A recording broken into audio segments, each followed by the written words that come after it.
In this lecture, we'll look at exercise prescription for cardiorespiratory fitness, the sequence of physical activity, strength and flexibility training, and environmental concerns. There are a couple terms that we need to familiarize ourselves with. One is heart rate reserve, or HRR. This is equal to the maximal heart rate, or HR max, minus the resting heart rate, which is also called RHR.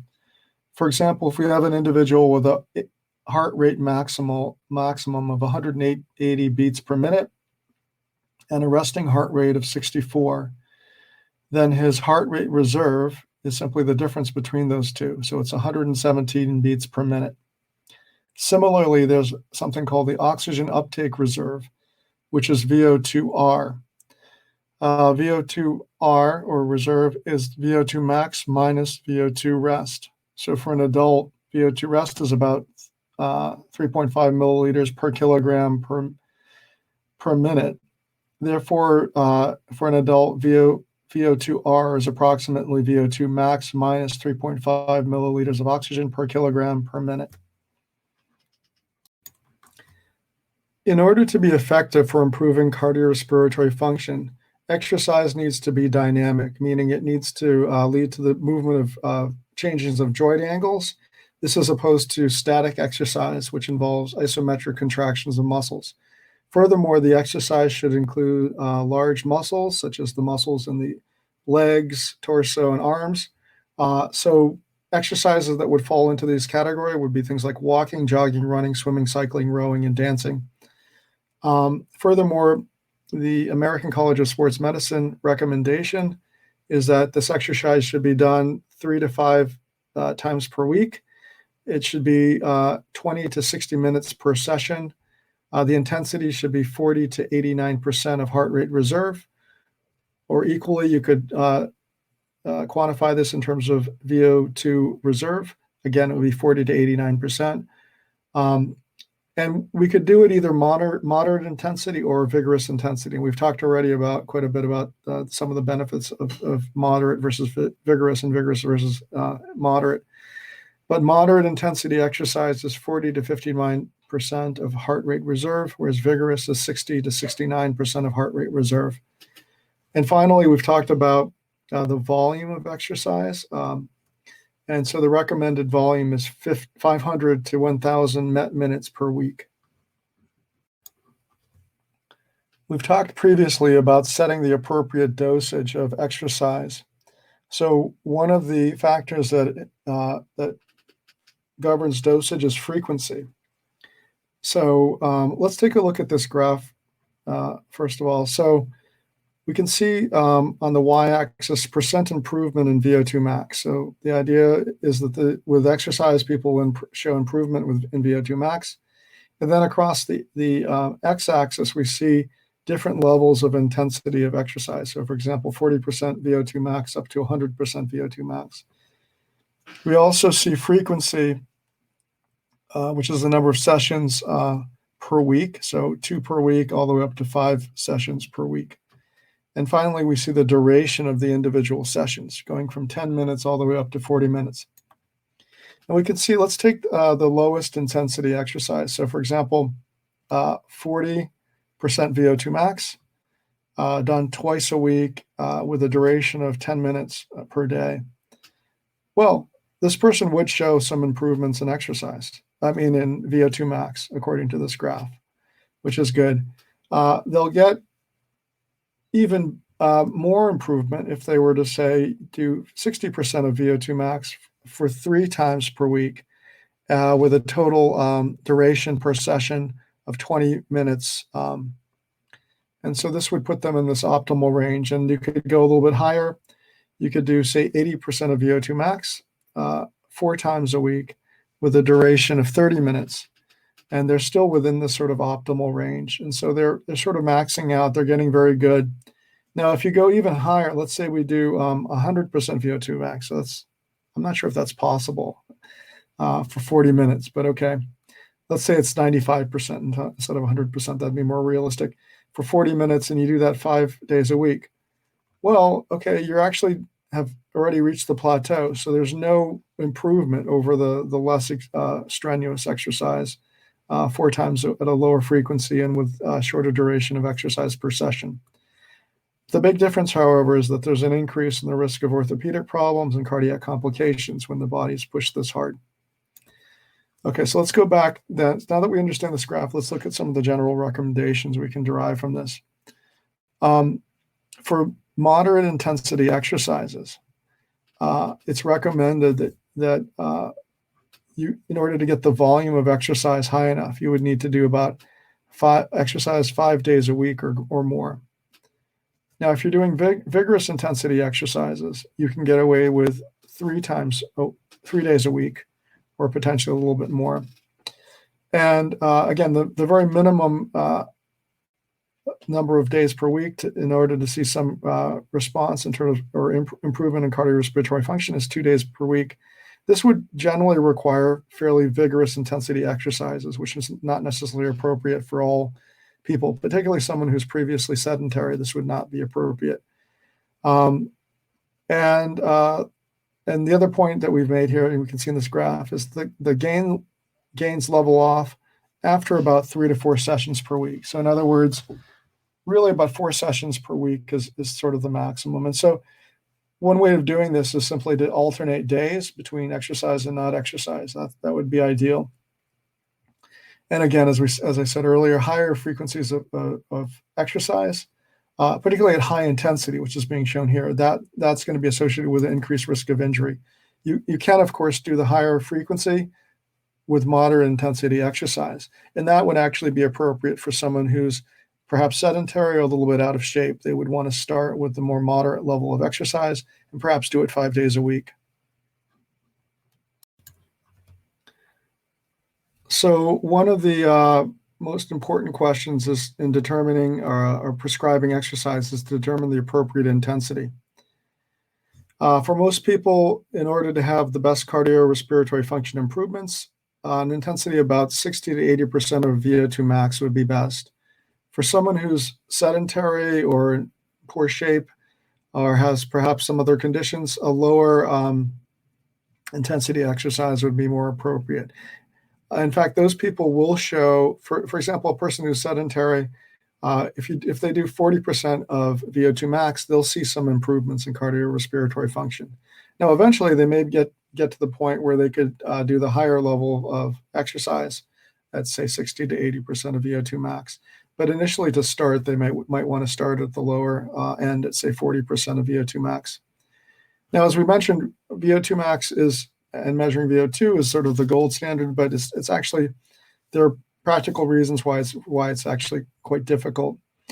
But fortunately, we can determine or get very close to determining the right VO2 max range by looking at what's called the target heart rate, or THR, and then we're going to look at a range of heart rate values. So it's a THR range, and so we'll talk about how we would do that in the next slide. In order to determine the target heart rate range directly, we would need to measure VO2 max. And so again, this would be done with a lot of equipment in the lab.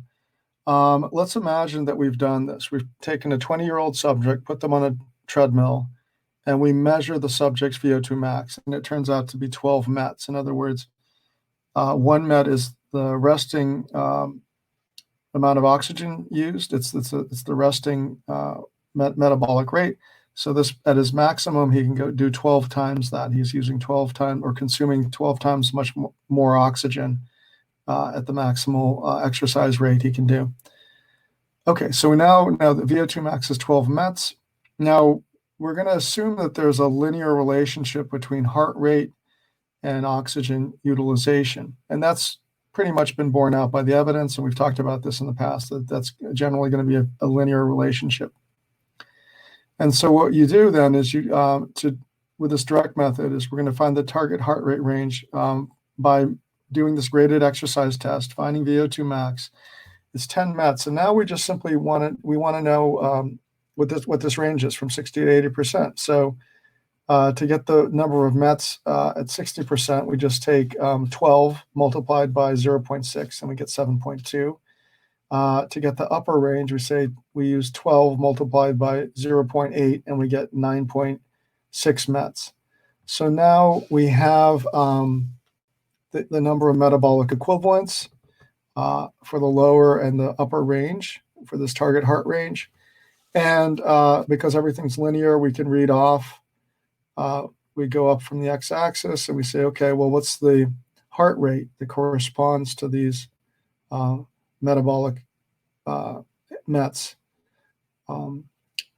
So this would be, in fact, 138 beats per minute and 164. So now we've directly determined this individual's target heart rate range.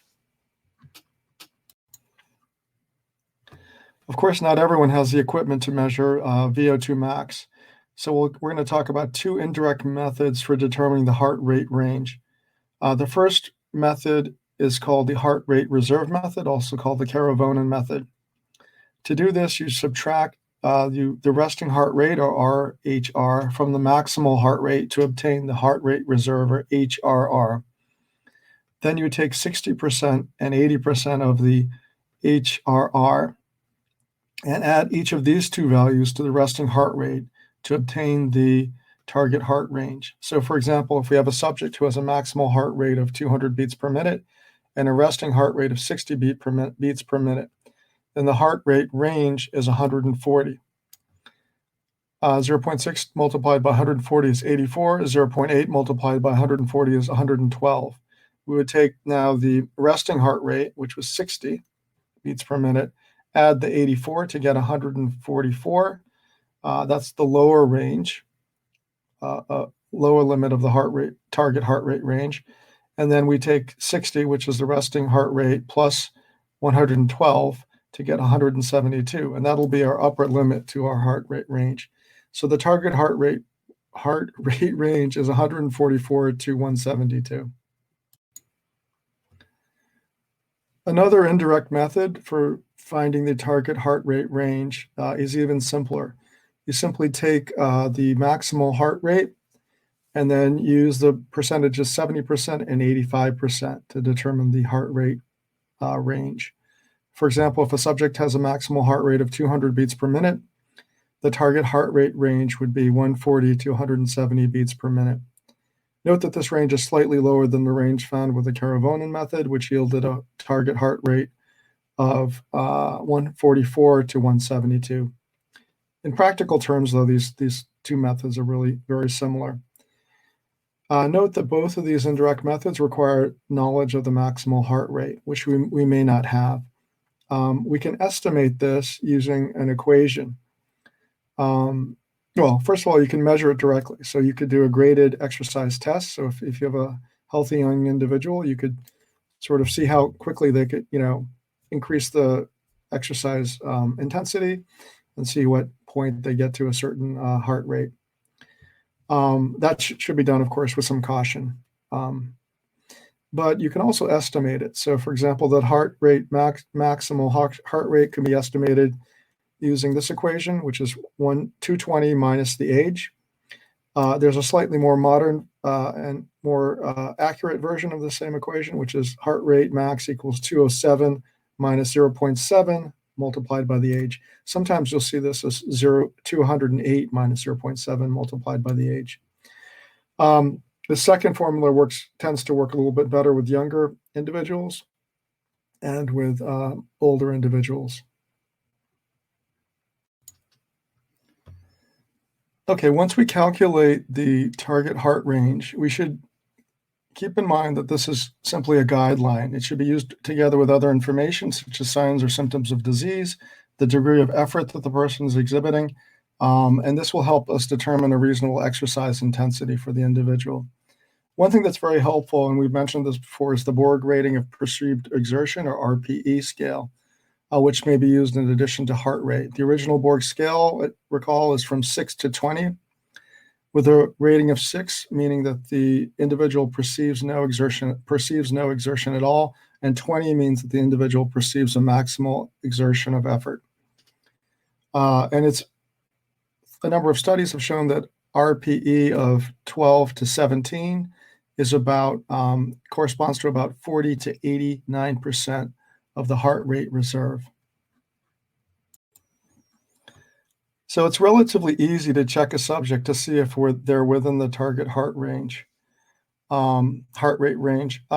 To measure heart rate, you would want to do it immediately after the individual has stopped the exercise, and you would take a 10-second pulse count within the first 15 seconds of stopping. Recall that the heart rate will drop very quickly when a person stops exercising. So that's why it's important to take the reading of the heart rate immediately.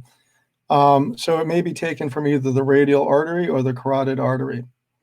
One thing to note is if you take the pulse from the carotid artery, you must use light pressure. Heavy pressure can actually slow the heart rate. We've already talked a little bit about the duration of exercise and the amount of exercise, total number of minutes, say, per week. So this, of course, has to be considered together with the intensity. So if an individual opts for lower intensity exercise, they have to make that up with a greater time spent doing exercise. But this turns out to be better for a lot of people that are, for example, sedentary. They can typically complete longer duration exercise at lower intensities much easier than they could do, say, short durations at high intensity.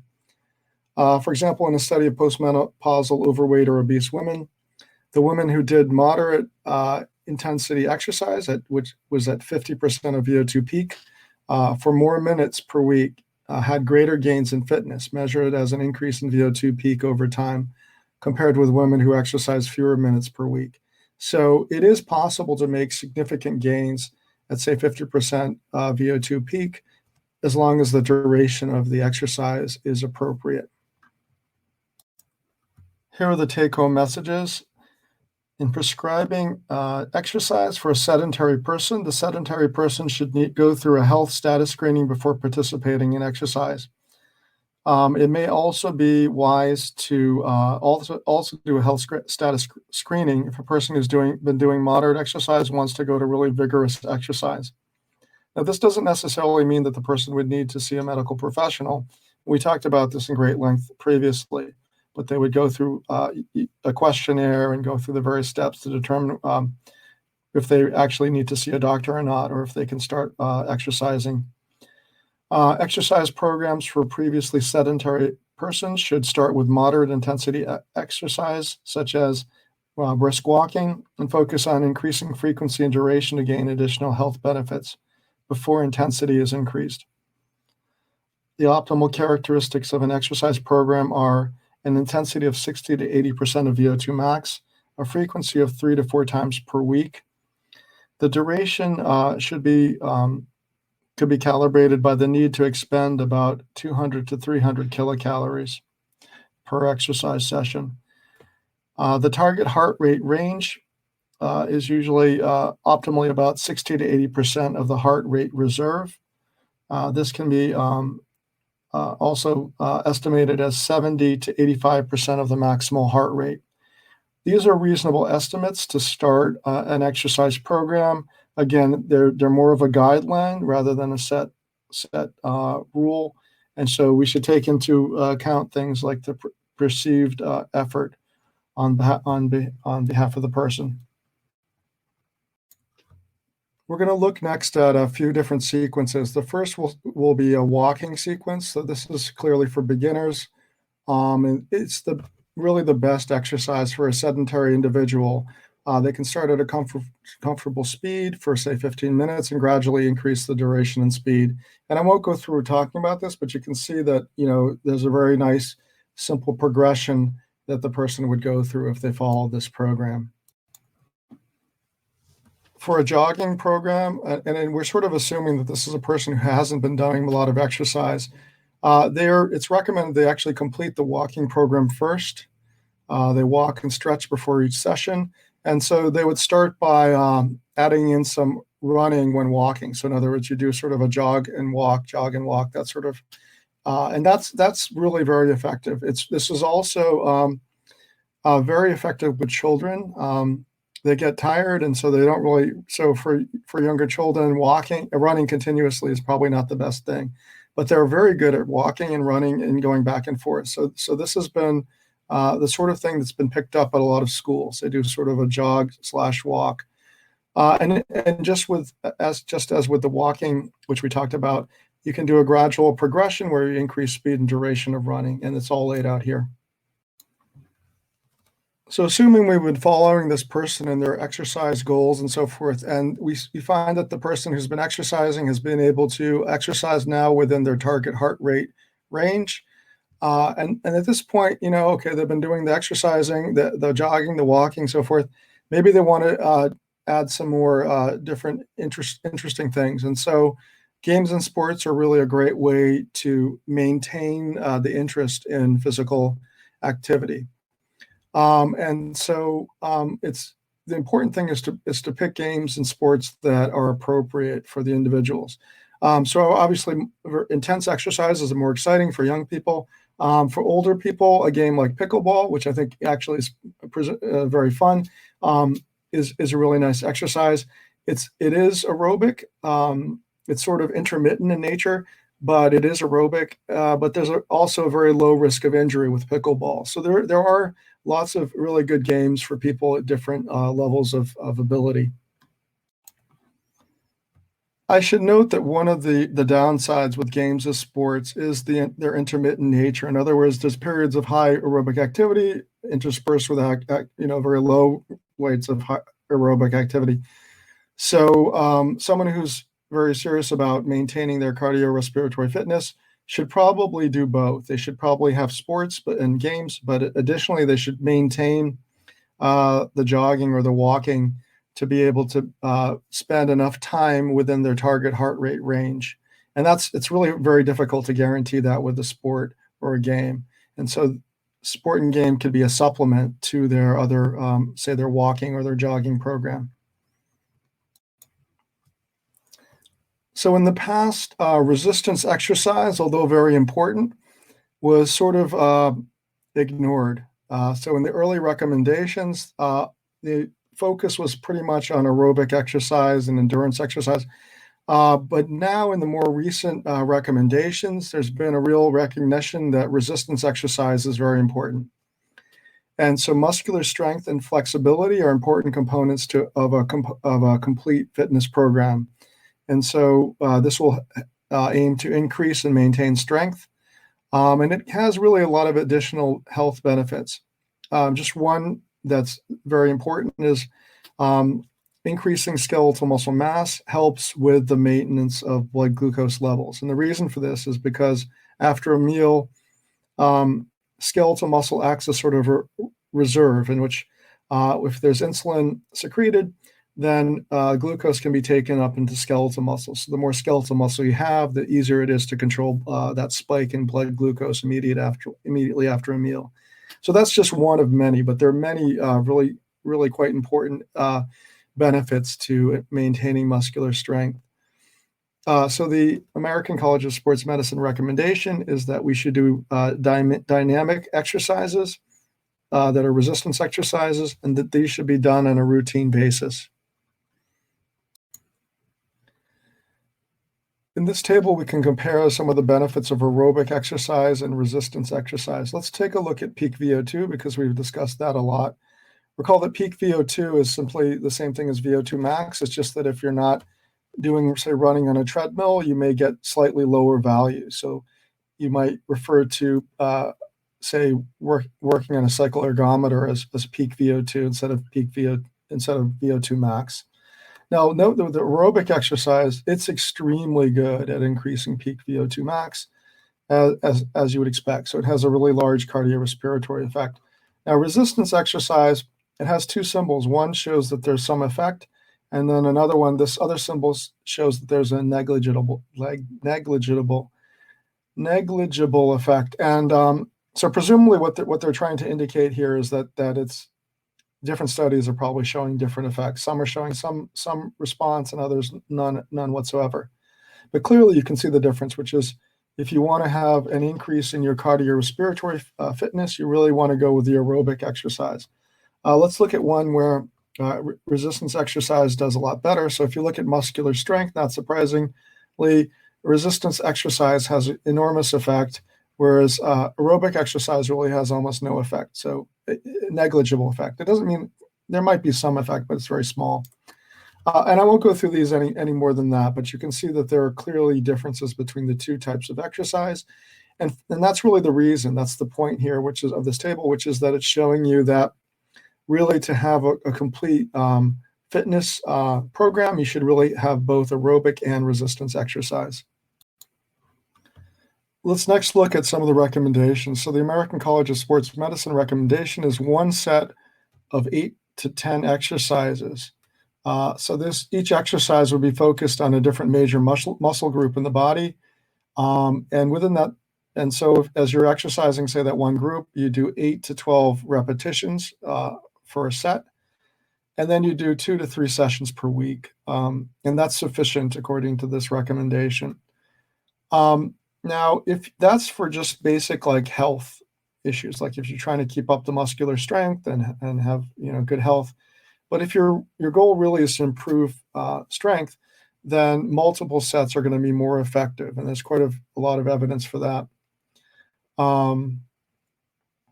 For maximal gains in strength, if you took an untrained person, you'd want to do 4 sets at 60% of 1-RM. So this 1-RM is 1 repetition maximum. So it represents a weight that's the maximum amount of weight that a person can possibly lift for 1 repetition. So it's sort of like the VO2 max in a sense. But for weight, it's the maximum amount that you could do. And so you're doing 60% of that, and you do 3 days per week. Now, for someone who's a bit trained, you might do 4 sets at 80%. Remember, each set has 8 to 12 repetitions, 80% of 1 repetition maximum, and you do this only 2 days per week. For an athlete, you do 8 sets at 85% of the 1 repetition maximum, and you do it, again, only 2 days a week. I'm not going to talk through this in detail, but you can see here, this is an additional progression guideline, starting from novice, going to intermediate, and then to advanced. The take-home message is that there's a logical progression of physical activities that should be followed, starting with walking, moving to jogging, and finally incorporating games and sports. And these are only have to be done if they're desired, if someone is getting bored with just the walking and jogging. For many older adults, walking may be their only aerobic activity. That's perfectly fine. There's a lot of health benefits with just, say, brisk walking. Health and flexibility activities should be included as a regular part of an exercise program. We've talked about the heart rate range that's optimal for getting benefits out of exercise. And we've also talked about the Borg rating of perceived exertion, which allows a person to associate subjective feeling of exertion with a certain heart rate.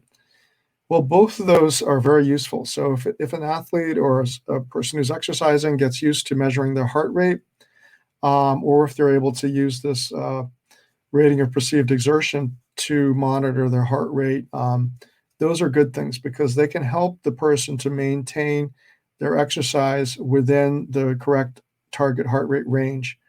And this is necessary when the conditions change. So, for example, in heat and humidity, people will find that they simply can't keep up the same pace, say, of running that they would be in other conditions.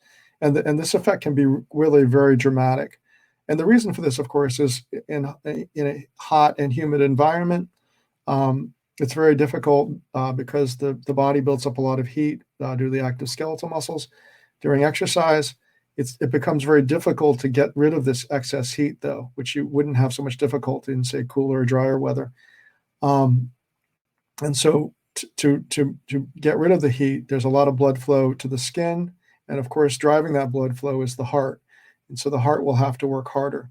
And so if a person is used to measuring their heart rate or has a good sense of with the rating of perceived exertion with that Borg scale, then they should be able to change the pace of their running, say, to keep their heart rate within the target heart rate range.